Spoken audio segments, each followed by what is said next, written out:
आपको बता दें, लंदन की सड़कों पर उतरे हैं 1 लाख से ज्यादा लोग। लोगों ने यूनाइट द किंगडम नाम की रैली निकाली है। इसका नेतृत्व एंटी इमिग्रेशन नेता टॉमी रॉबिन्सन ने किया है। लंदन के व्हाइट हाउस के पास प्रदर्शन हुआ है। प्रदर्शनकारियों और पुलिस की झड़प भी हुई है। 26 पुलिस वाले घायल हुए, 4 की हालत गंभीर बताई जा रही है। प्रदर्शनकारी ब्रिटेन में अवैध अप्रवासन के खिलाफ आवाज उठा रहे हैं। अवैध अप्रवासियों को देश से बाहर निकालने की मांग हो रही है। तो लोगों ने यूनाइट द किंगडम के नाम से ये रैली निकाली है। लंदन के व्हाइट हॉल के पास प्रदर्शनकारियों और पुलिस की झड़प हुई है। 26 पुलिस वाले घायल हुए, जबकि 4 की हालत गंभीर बताई जा रही है। लंदन की सड़कों पर उतरे 1 लाख से ज्यादा लोगों ने यूनाइट द किंगडम नाम की रैली भी निकाली है। और अजय जांडियाल हमारे सहयोगी, ज्यादा जानकारी के लिए इसी खबर पर हमारे साथ। अजय, ब्रिटेन में अवैध अप्रवासन के खिलाफ जो है ये मुद्दा उठा है, लाखों लोग सड़कों पर उतरे हैं, क्या जानकारी मिल पा रही है? देखिए, बिल्कुल अगर आप देखें तो पिछले कुछ दिनों से लगातार ब्रिटेन में ये जो है हालात बने हुए हैं। लंदन में खासतौर पे अगर आप देखें तो लाखों लोग सड़कों पर उतरकर जो है वो प्रदर्शन कर रहे हैं और खासतौर पे एंटी इमिग्रेशन के जो नेता हैं वो इसकी अगुवाई कर रहे हैं। और इसी दौरान जो है वो सुरक्षा बलों के साथ उनकी झड़प हुई है, जिसमें कई लोग जो है वो घायल हुए हैं, कई पुलिसकर्मी इसमें घायल हो गए हैं, जिनमें से कुछ की हालत गंभीर बनी हुई है। जिस तरीके से लगातार सिलसिला चल रहा है तो इसमें आप देखें तो बांग्लादेश हुआ, नेपाल हुआ, इस तरह से अब जो ये मास प्रोसेशंस निकल रहे हैं और उसमें झड़प हो जाती है, वो एक यकीनन एक बड़ा संजीदा कारण जो है वो बन रहे हैं। लोगों की गंभीरता इसमें है, देशों की गंभीरता है, सरकार की गंभीरता इसमें बनी हुई है। मगर जिस तरीके से अगर आप देखें तो एंटी इमिग्रेशन के नेता इसे जो लीड कर रहे हैं, उससे साफ हो जाता है कि सरकार अगर इनकी मांगे नहीं मानती हैं तो यकीनन काफी खतरनाक जो है इसमें हो सकता है।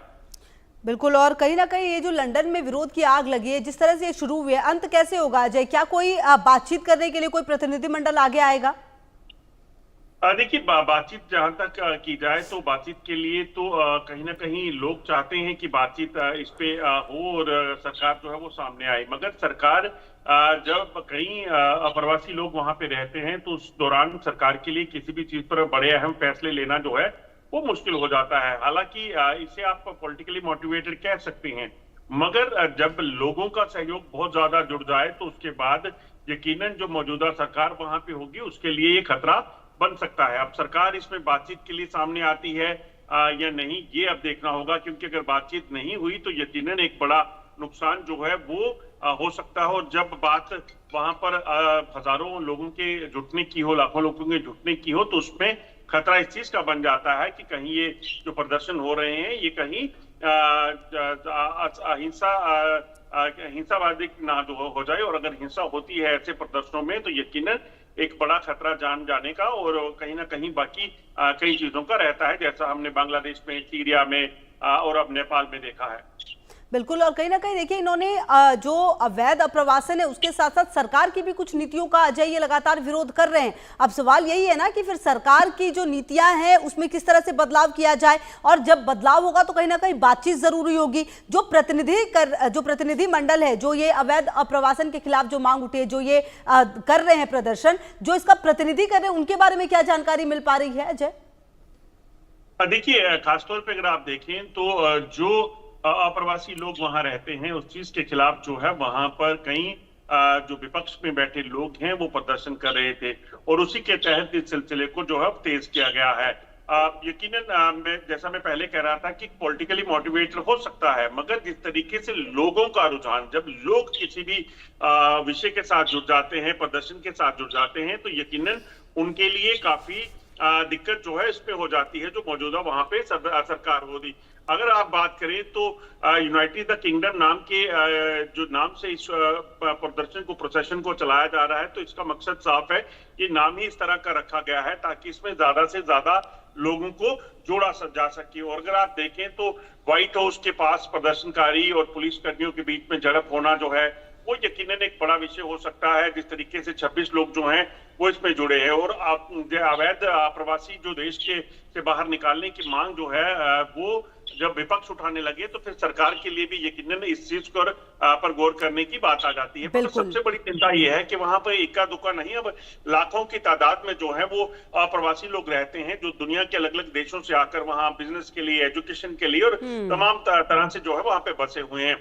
इन तरह के प्रदर्शनों से क्या हो जाता है, ज्यादा दिक्कत ये होगी कि जो प्रवासी वहां रहते हैं उनको टारगेट करने का सिलसिला जो है वो शुरू हो जाता है। जो मिस्क्रेंट रहते हैं, जो शरारती तत्व रहते हैं, फिर उसमें कहीं ना कहीं उन लोगों की जान को खतरा जो है वो ज्यादा पैदा होता है। ठीक है, आप रहिए अजय हमारे साथ। इसी बीच जो स्पेन से खबर आ रही है अपने दर्शकों को वो बता दें। स्पेन के मैड्रिड में गैस रिसाव हुआ है और विस्फोट हुआ है, 25 लोग घायल हो गए। राहत और बचाव का काम चल रहा है। आपको बता दें स्पेन की राजधानी मैड्रिड की आपातकालीन सेवाओं ने शनिवार को बताया कि मैड्रिड की एक इमारत में हुए विस्फोट में 25 लोग घायल हो गए, जिसमें से 2 गंभीर रूप से घायल हैं। स्पेनिश न्यूज एजेंसी EAFE ने कहा कि अग्निशमन कर्मियों को संदेह है कि विस्फोट गैस रिसाव के कारण हुआ, लेकिन पुलिस अभी भी इसके कारणों की जांच कर रही है। अग्निशमन विभाग के प्रमुख जेवियर रोमरो ने कहा कि 3 मंजिला इमारत के भूतल पर दोपहर करीब 3 बजे हुए विस्फोट के बाद अग्निशमन कर्मचारियों ने मलबे से 4 लोगों को बाहर निकाला। उन्होंने कहा कि विस्फोट से एक कैफे, एक दुकान और अन्य संपत्तियों को भी नुकसान पहुंचा है। और अजय की मौजूदगी लगातार हमारे साथ है। अजय देखिए, ये जो विस्फोट है वो काफी भयानक है, क्योंकि 25 लोग घायल बताए जा रहे हैं, कुछ लोगों की हालत गंभीर भी बताई जा रही है। देखिए, बिल्कुल आपको बता दूं कि स्पेन का मैड्रिड जो है इस वक्त बिल्कुल वहां पर जो विस्फोट हुआ है गैस रिसाव के बाद, वहां काफी हालात जो हैं वो चुनौती भरे बने हुए हैं। हालांकि जो जख्मी लोग थे उनको वहां से निकाल लिया गया है, मगर जब ये धमाका हुआ तो आसपास रहने वाले जो लोग थे, जो इमारतें थी, उसमें भी काफी से नुकसान हुआ है। जो जानकार बता रहे हैं कि मैड्रिड में अचानक से एक बिल्डिंग में पहले गैस रिसाव हुआ और उसके बाद जो है एक बड़ा धमाका हुआ। शायद वहां पर अंदर जो गैस कंटेनर था वो फटा है, उसके कारण जो है ये धमाका हुआ। उसके तुरंत बाद जो है वो वहां पे सुरक्षाकर्मी पहुंचे, रेस्क्यू टीम वहां पे पहुंची और लोगों को निकालकर वहां से सुरक्षित जगह ले जाने का सिलसिला शुरू किया गया। मगर इस दौरान 25 लोग जो थे वो गंभीर रूप से घायल हुए, उनको अस्पताल पहुंचाया गया है।